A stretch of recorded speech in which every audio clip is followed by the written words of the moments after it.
Hello everyone. It's James again. And before I start today's video, I just want to quickly say, all work in this video contains 100% original content of and by myself James Smith, otherwise known as Bgood 4000, and was uniquely created with NAWMAL software, by myself James Smith. As I purchased commercial rights from NAWMAL to produce my unique and original video with this software. Commentary is uniquely my own thoughts, feelings, and expressions.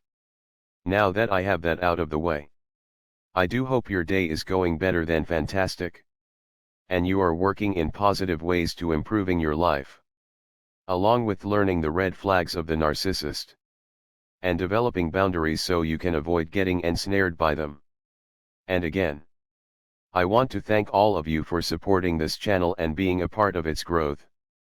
And this channel is indeed growing. We've been at this for a long time and we aren't giving up spreading this word. Because there are new people every day waking up to what happened to them. They are able to put a name to the problem. And they are able to work hard to overcome that problem. So again, thank you.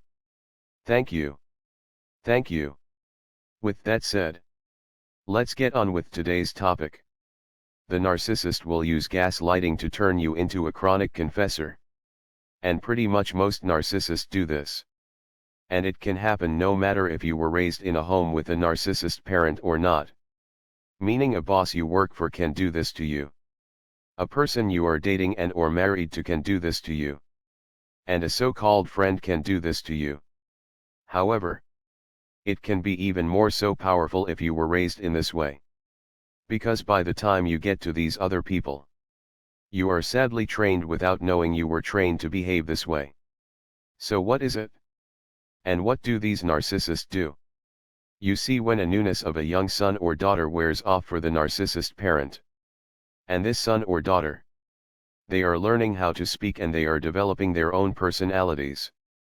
The narcissist parent or parents test this son or daughter to see if they will fit into the mold of a golden child or scapegoat. They also don't want their son or daughter to truly have their own personality. They want to start from day one training up the son or daughter how to think, act and react. In order to provide them the narcissist parent with maximum narcissistic supply. And one thing they will start with is, they will accuse a very young son or daughter of lying or stealing. They might move a household item. To knowingly accuse their son or daughter of taking this item. Then a week ago later they might put the item back at its original place. Further accusing their son or daughter of having a guilty conscience and putting it back. Now, besides crazy making, what this entire process will do in the son or daughter at an early age is make them tell every detail about their entire day, week, month and year in order to prove their innocence.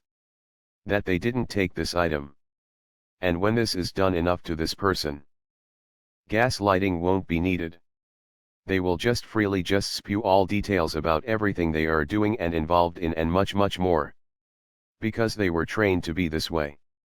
You see, the narcissist not only wants to see you go crazy, but they want complete and utter control over your life so they can stay 10 steps ahead of you. So they want to know your every move and your every thought. And here's the thing. They know you're honest and didn't do these bad things. But when they see you confess and not lie and tell the smallest detail of your day to prove your innocence, they further know you will be a good source of supply. And they have it right to have picked you as a scapegoat. And this is where when we meet people we share too much. And guess what? Healthy, well-adjusted people. They think this is weird. Possibly we looked and appeared normal to this person. Or that person. Then we opened our big mouth and every detail came out about things they didn't need to know about. About things they might not have been comfortable hearing. Or felt out of place with you telling them such details. And our narcissist parent or parents know. They know this kind of behavior will alienate us from normal people because normal people will see this as strange and something they don't want to be around. And instead of saying something, they might just distance themselves from us. And the more this happens, The more us being around narcissists is normal to us because it's all we know and all we were trained to know. And then we meet and start dating a narcissist. And they do the same thing. They will accuse us of not loving them. For us to just go through all of the things that has showed that we do. Or they will accuse us of cheating. All for us to go down a list of where we were and what we were doing every second of the day for the last year. And they will still say we were cheating. Look. I mention this because we've realized, probably even before we know about narcissism, that we overshared. But we just didn't know what to do about it. Maybe we weren't aware what was going on when someone silently distanced themselves from us. But there were the few times here and there where someone might have rolled their eyes or gave off body language that let us know something was up. And then we walked away wanting to kick ourselves because we did it again. The thing is, we were trained since we had memory of life to do this. And it was likely a narcissist parent or parents that trained us. But even more importantly to working on this problem is to know how they did it. And why they did it? They likely did it through gaslighting. By tapping into your honest nature and wanting to defend yourself. They were able to get you to chase your own tail. And they gained narcissistic supply as a result. But they also wanted long-term control over your life. And the best way to do that is to know everything you are thinking and doing. And the Bible talks about being careful regarding letting everyone knowing your thoughts. And the reason is, not everyone is deserving to know your thoughts. And not everyone has the best intentions to you and others once they have knowledge of your thoughts. Yes. Yes. It puts off people that grew up in pretty decent homes. But even more so than that, it's like ringing the dinner bell to the narcissist. But the real issue is, how do you fix this within yourself? You see, there are times when it's really important to defend yourself and other times it's not. Let's say you meet someone and start dating them. And you get a little blinded by the love bombing stage. Which can happen to anyone. Then on month 6 they let their mask slip. They argue with you for little to no reason. The big one seems to be being 5 or 10 minutes late for dinner. And somewhere in this argument, they might accuse you of cheating on them. Now for one, such a strong mood change for little to no reason should be a huge red flag. And you would probably be doing the right thing to end the relationship with this person at this point. Because the relationship will only get worse from then on. No matter how many fake apologies and gifts the narcissist gives you. But with that said, if they accuse you of cheating on them, don't defend it. There's no need. Just say, I don't know what the problem here is. And I wish you well and I'm going home. Or you might say, you know, I'm not cheating on you. But if you think that I am, you deserve so much better, don't you think? So I think it's best you find someone better suited for you. I wish you all the happiness in the world. You see, it's these big moments that sink into our personality and who we are and who we become. If in a big important moment where a narcissist accuses us of something like cheating and we don't take the bait, more than likely in your normal everyday life, you will start to think before you speak. Here's the thing. Talking and having talks with people are normal and enjoyable. And even sharing things about ourselves within reason. But just slow things down. You know, I've mentioned before, I was about ready to say something to someone. And there was something inside me that said, no. There is no reason to say such a thing. Then a week or a month later, this person's actions let me know and feel thankful I didn't tell them such a detail about me or my life. Or something I did. Here's the reality. Not everyone should get explanations from you, or nor should they know your daily routine. And think about it. We've talked about criminals and people with bad intents. We say, don't jog the same route every day. Don't tell people when you are going out of town. Don't tell people if you just came into a lot of money. Even if they seem to have a good life. You don't know who they know that might not be having such a good life, and may want to rob you for a come up. Well, your information is the same and just as valuable. But no, you will need to practice.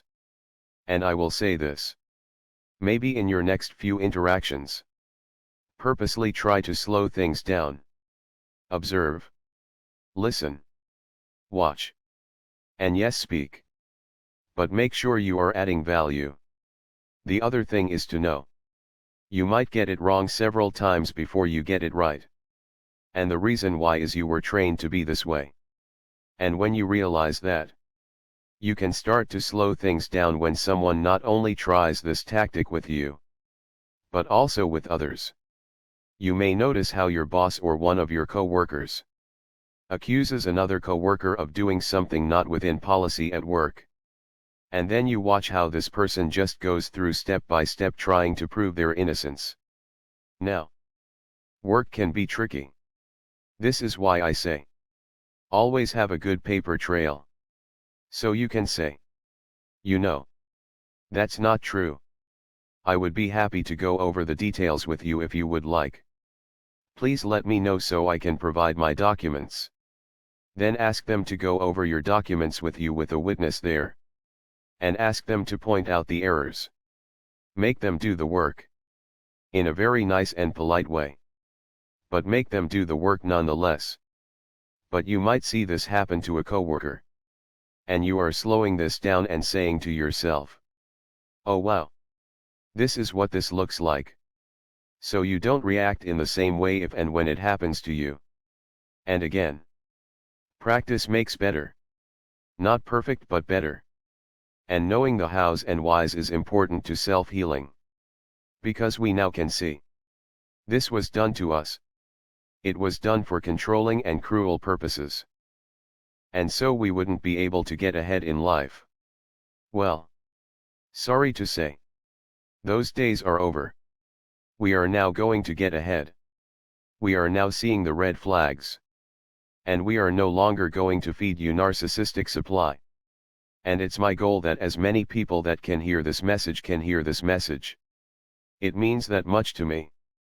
There are so many talented people out there that never get to live out their dreams and goals because they get caught constantly trying to prove their self-worth and their moral decency to an evil narcissist. And I think it's time for those days to end. Don't you? Please tell me your thoughts in the comment section below. Because I would love to hear from you. Also, if you haven't subscribed yet and you like this content, please subscribe and become a part of this channel's growth. Also, don't forget to like and share as well, to let YouTube know this information is important to you so it might get recommended to someone else. With that said, I do hope your day is blessed. And until next time, bye for now. And be good to yourself.